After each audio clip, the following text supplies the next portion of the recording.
नमस्कार दोस्तों, स्वागत है आपका न्यू डिस्कशन में। आइए डिस्कस करते हैं आज का करंट अफेयर्स। हरमनप्रीत कौर ये चर्चा में क्यों आ गई हैं, इसके बारे में जानेंगे। ये भारतीय महिला क्रिकेट की एक प्रमुख हस्ती हैं। ये अपने प्रभावशाली बल्लेबाजी के लिए जानी जाती हैं। 2017 में इन्होंने सेमीफाइनल में वनडे विश्व कप के सेमीफाइनल में इन्होंने 171 रन बनाया था, वो भी नॉट आउट रही हैं। इसके लिए काफ़ी फेमस हो गई थी। और 2023 में भी इन्हें कई सारी उपलब्धियों इन्हें मिली है। जैसे 150वीं T20 खेलने वाली ये पहली भारतीय महिला भी बन गई है, क्रिकेटर्स भी बन गई है। भारत को पहली एशियाई स्वर्ण पदक दिलाया है इन्हीं के द्वारा। भारत को पहला एशियाई खेलों में स्वर्ण पदक भी मिला है। व्यापक रूप से पहचाने जाने के बाद भी उन्हें ब्रिटेन के लिए वर्ष के सर्वश्रेष्ठ क्रिकेटरों में से एक नामित किया गया है। और बीबीसी ये जो प्रभावशाली महिला है, बीबीसी की प्रभावशाली महिला की सूची में इन्हें शामिल कर लिया गया है। और टाइम पत्रिका में, जो टाइम मैगजीन होती है, उसमें इन्होंने 100 जो प्रतिभाशाली महिला होती है उसमें इनको शामिल कर दिया है। ये पंजाब के मोगा की रहने वाली है। और ये जो हरमनप्रीत कौर, ये क्रिकेट स्टार बनने के लिए आर्थिक चुनौतियों का सामना इन्होंने किया और भारत में महिला क्रिकेट को काफ़ी ऊंचाई पर ले गई है, तो इसलिए इनका नाम आ गया है। नेक्स्ट, मेडटेक मित्र के बारे में दिया है। यह है क्या? भारत में केंद्रीय स्वास्थ्य और परिवार कल्याण मंत्री ने देश में नव प्रवर्तकों को सशक्त बनाने के लिए, नव प्रवर्तक क्या होते हैं? जो नव प्रवर्तक मतलब जो नए नए विचार, नए नए आइडिया, नए नए स्टार्टअप्स लेकर आते हैं, उसे नव प्रवर्तक बोलते हैं। उनको सशक्त बनाने के लिए भारत का जो केंद्रीय स्वास्थ्य और परिवार कल्याण मंत्रालय है, उसके द्वारा मेडटेक मित्र पहल की स्टार्ट किया गया। ये एक प्लेटफॉर्म है, यह एक मंच है जो देश के युवाओं के अंदर जो भी प्रतिभा है उसको निखारने के लिए, उसे और भी अच्छा आकार देने के लिए ये प्रमोट्स करता है। इसका उद्देश्य यही है इसका कि चिकित्सा क्षेत्र में जो भी टेक्नोलॉजी है उसके क्षेत्र में और टेक्नोलॉजी और इनोवेटर्स स्टार्टअप्स को समर्थन करना और उन्हें प्रमोट्स करना, ताकि इसका टारगेट यही रह जाएगा कि स्वास्थ्य सेवा वितरण को और भी अच्छे से बढ़ाना, स्वास्थ्य देखभाल के अंदर जो भी चुनौतियां हैं उसका समाधान निकालना। यह किफ़ायती गुणवत्ता वाले मेडटेक उपकरणों में जैसे डायग्नोस्टिक हो गया, स्वदेशी विकास की सुविधा प्रदान करेगा, जिससे मेडटेक में आयात निर्भरता लगभग जो 80% है उससे कमी आएगी। मेडटेक में तो स्वास्थ्य क्षेत्र में नवाचार को बढ़ावा देने और देश में स्वास्थ्य क्षेत्र में सुधार करने के लिए सरकार का जो प्रयास है उसी का एक पार्ट है मेडटेक मित्र। ये केंद्रीय स्वास्थ्य मंत्री परिवार कल्याण मंत्री द्वारा इसे लॉन्च किया गया है। नेक्स्ट, पोंग डैम्स के बारे में दिया है। चर्चा में क्यों आ गया है, इसके बारे में जान लेते हैं। राज्य सरकार की जो स्थानीय निवासियों, सबसे पहले है कहाँ जो पोंग डैम्स है, ये हिमाचल प्रदेश का जो कांगड़ा जिला है वहाँ पर ये स्थित है।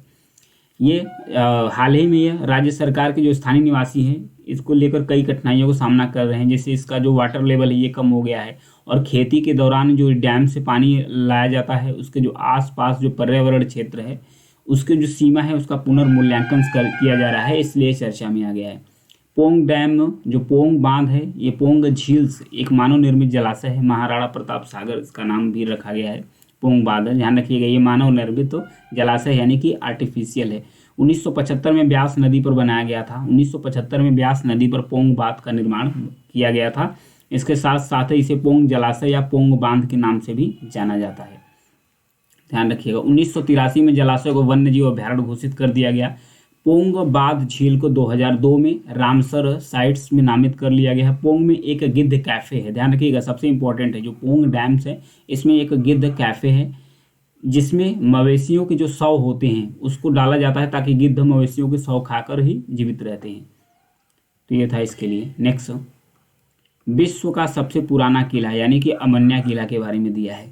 शिकारी संग्रहकर्ताओं ने 8000 साल पहले, शिकारी संग्रहकर्ताओं यानी कि जो शिकारी होते हैं, हंटर्स होते हैं, जो शिकार करते हैं उसी से अपना जीवन यापन करते हैं, तो इन्होंने एक जो पुरानी धारणा थी उसे चैलेंज किया है। पुरानी धारणा क्या थी कि पहले ज़माने में जो कृषक होते थे, जो कृषक समाज होते थे, उन्हीं के लिए किले बनाए जाते थे, बड़े बड़े बिल्डिंगें किले बनाए जाते थे। लेकिन उस धारणा को इन्होंने चैलेंज करते हुए 8000 साल पहले ही ये हंटर्स जो शिकारी होते हैं, संग्रहकर्ता होते हैं, वो अपने लिए किला बनाया था। ये किला है कहाँ? अमन्या किला विश्व का सबसे पुराना किला है।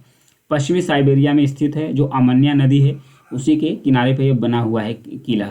अमन्या किले में मिट्टी की दीवार है और लकड़ी के तख्त लगे हुए हैं। इसमें मिट्टी की दीवार और लकड़ी के तख्त लगे हुए हैं। इसके साथ साथ जो गड्ढे हैं उसको उन्नत कृषि और रक्षात्मक क्षमताओं का संकेत देता है कि जो गड्ढे हैं ये टेक्नोलॉजी का भी इस्तेमाल किया गया है, उसके साथ साथ कृषि के लिए भी, जलाशय के लिए यहाँ पर बनाकर रखा गया है।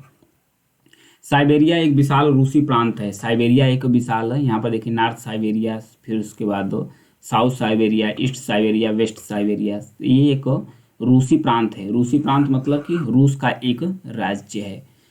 उत्तरी एशिया के अधिकांश हिस्से को ये कवर करता है। उत्तरी एशिया का जो भी है अधिकांश हिस्से इसे कवर करता है। तो आइए इसको जानते हैं। यहाँ पर देखिए ये है यूराल माउंटेन्स, ध्यान रखिएगा यूराल पर्वत श्रृंखला है। रसिया, ध्यान रखिएगा रूस यूरोप का भी भाग है, रूस एशिया का भी भाग है। तो ये जो यूराल माउंटेन्स है ये रूस को, यूरोप और एशिया को, यानी कि दो महाद्वीपों के बीच में ये बॉर्डर्स का काम करता है, यानी डिवाइड्स करता है। यानी कि रूस को एशिया और यूरोप में दो पार्टों में डिवाइड करता है यूराल माउंटेन्स। यहाँ पर मास्को है, जो ट्रांस साइबेरियन रेलवे है यहाँ से मास्को से होकर गई है, कहाँ तक गई है, बैकाल झील से होते हुए जापान सागर तक गई है। कहाँ तक गई है, जापान सागर तक गई है ट्रांस साइबेरियन रेलवे। तो फिर उसके बाद बैकाल झील क्या है, बैकाल दुनिया की सबसे गहरी, यानी कि विश्व की सबसे गहरी झील है, जो कि रसिया में ही पड़ती है। तो ये था इस साइबेरिया और रसिया के बारे में। नेक्स्ट, इजरायली दूतावास के पास कुछ विस्फोट किए गए हैं। इजराइल, जो भारत के अंदर इजरायली दूतावास है नई दिल्ली में, वहाँ पर उसके पास कुछ कम तीव्रता के ही विस्फोट किए गए थे। तो इसकी जांच के लिए दिल्ली पुलिस ने उसको चारों तरफ से घेर लिया है, उसकी जांच अच्छे से कर रही है।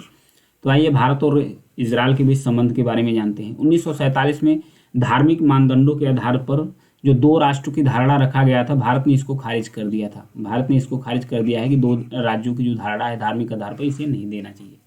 वहीं भारत और इजराइल ने राजनयिक संबंध स्थापित करने के लिए 1950 में आधिकारिक तौर पर इजराइल को मान्यता दी है। भारत ने 1950 में इजराइल को मान्यता दिया कि इजराइल एक देश के तौर पर एग्जिस्ट करता है। वहीं 1992 में भारत ने इजराइल के साथ पूर्ण राजनयिक संबंध स्थापित किया है। 1992 में भी, ध्यान रखिएगा। यहाँ पर देखिए इजराइल का लोकेशन है, ये है डेड सीज, ये इजराइल, और उसके बाद जो यहाँ पर जॉर्डन है इसके बीच में है। जॉर्डन एक लैंडलॉक कंट्री है मध्य एशिया में। और भी अगर कुछ जाने तो सन 2000 में लाल कृष्ण आडवाणी इजराइल का दौरा करने वाले पहले भारतीय मंत्री बने थे। ये मंत्री, प्रधानमंत्री नहीं थे, मंत्री थे। लाल कृष्ण आडवाणी इजराइल का दौरा करने वाला सन 2000 में पहले भारतीय मंत्री बने थे। वहीं 2003 में एरियल शेरोन्स भारत का दौरा करने वाले पहले इजरायली प्रधानमंत्री बने थे। तो कौन है पहले इजरायली प्रधानमंत्री? एरियल शेरोन्स। वहीं 2017 में भारतीय प्रधानमंत्री नरेंद्र मोदी इजराइल का दौरा करने वाले वो भारत के पहले प्रधानमंत्री बन गए हैं। तब से दोनों ही देशों में अपने संबंधों को रणनीतिक साझेदारी तक बढ़ाया जा सका है। आर्थिक और व्यापारिक संबंध की बात करें, द्विपक्षीय व्यापार है 1992 से सन 2000 में व्यापार के 2000 मिलियन अमेरिकी डॉलर से बढ़कर 2022 में कितना हो गया है? 2022 में बढ़कर हो गया 6.35 बिलियंस डॉलर्स हो गया। ध्यान रखिएगा, मिलियन डॉलर से बदलकर कितना हो गया है? बिलियंस डॉलर्स में हो गया। फार्मास्यूटिकल्स हो गया, कृषि क्षेत्र हो गया, आईटी सेक्टर्स हो गया, मातृभूमि सुरक्षा को लेकर हो गया। भारत और एशिया में इजराइल का तीसरा और विश्व स्तर पर 7वें सबसे बड़ा व्यापारिक भागीदार है। एशिया में मतलब तीसरे स्थान पर भारत का व्यापारिक साझेदार है इजराइल, और अगर विश्व की बात किया जाए तो इंडिया का जो इजराइल है 7वें स्थान पर साझेदार है, व्यापारिक साझेदार है। नेक्स्ट, अगर रक्षा संबंध के बारे में बात किया जाए तो भारत इजराइल से महत्वपूर्ण रक्षा प्रौद्योगिकियों का इंपोर्ट करता है, यानी आयात करता है। भारत इजरायली रक्षा प्रणाली जैसे फाल्कन ऑक्सक हो गया, हेरान ड्रोन्स हो गया, बराक एंटी मिसाइल रक्षा प्रणाली हो गया, इन सब सारी चीज़ों का इस्तेमाल करता है। एक ग्रुप बना है I2U2। I2 का मतलब कि एक तो हो गया इंडिया, एक दूसरा हो गया इजराइल, अब फिर उसके बाद U2, एक तो हो गया USA यानी संयुक्त राज्य अमेरिका, और दूसरा U हो गया UAE यानी यूनाइटेड अरब अमीरात।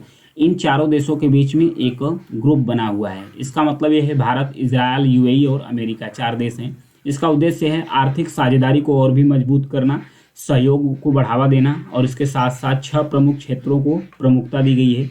जल हो गया, ऊर्जा हो गया, परिवहन हो गया, अंतरिक्ष हो गया, स्वास्थ्य हो गया, खाद्य सुरक्षा हो गया। इनमें संयुक्त निवेश को भी प्रोत्साहित किया गया है। तो ये ग्रुप बना है 4 लोगों के बीच में। I2 का मतलब इजराइल और इंडिया, U2 का मतलब USA और UAE। इस ग्रुप को भी याद रखिएगा। लखपति दीदी योजना के बारे में दिया है, चर्चा में क्यों आ गया है? हाल ही में भारत की जो राष्ट्रपति हैं श्रीमती द्रौपदी मुर्मू जी, ये राजस्थान के जैसलमेर में लखपति दीदी का जो सम्मेलन है उसमें पार्टिसिपेट करके उसकी शोभा बढ़ाई।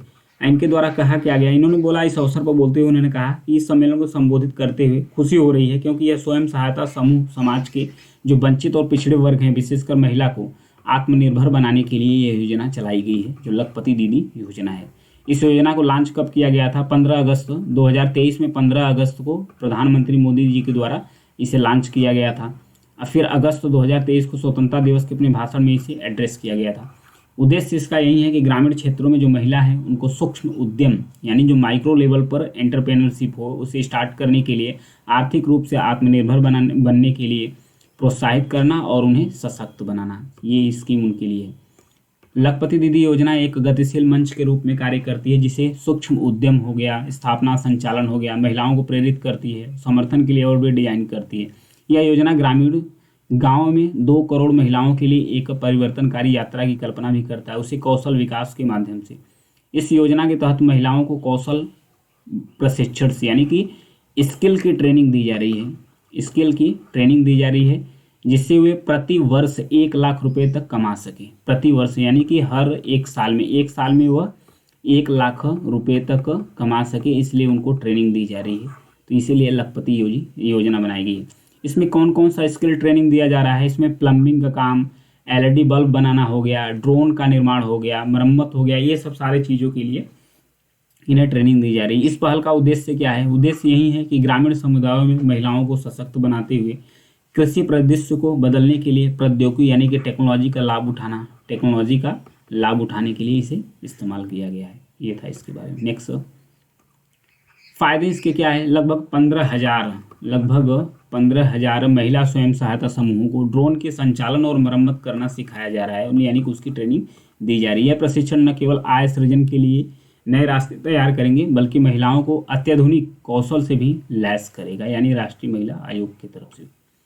नेक्स्ट, डेंगू बुखार का विस्तार दिया है। हाल का कुछ अध्ययन हुआ है, अध्ययन से पता चला है कि जो एल नीनो